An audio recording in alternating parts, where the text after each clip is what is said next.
Hello, આજનો video આપણા ખેડૂત ભાઈઓ માટે છે। ફેન્સિંગને લાગતો તો આખો વિડિયો જોઈ લો, તમારે કોઈને પણ પૂછવું નહીં। તો સૌથી પહેલા તમને બે રીતે સમજવું કે તમને સરળ અને વ્યાજબી રીતે કામ કયું થશે।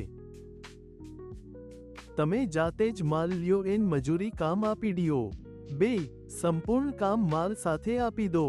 હવે પેલું તમે જાતે માલ લઈને કામ કરાવો તો તમારે કેટલો ખર્ચો આવે। હવે પહેલા તો તમને હું 100 ફૂટનું એસ્ટિમેટ આપું। 100 ફૂટમાં તમારે 10 ફૂટના અંતરે એક પોલ આવે તો 100 ફૂટમાં તમારે 10 પોલ જોઈ। હવે 10 પોલની કિંમત તમારે 3000 થી 4000 ની વચ્ચે થાય। એમાં તમે 5 ફૂટની જારી અને 3 કાંટા તાર જારી અને કાંટા તારની કિંમત 7000 થી 8000 થાય। એક પોલની મજૂરી 300 રૂપિયા, 10 પોલના 3000 રૂપિયા થાય। હવે ગાડી ભાડું ને અન્ય ખર્ચો તમારે 7 થી 8000 નો થાય। એટલે ટોટલ ખર્ચો તમારે આવે 20000 જ।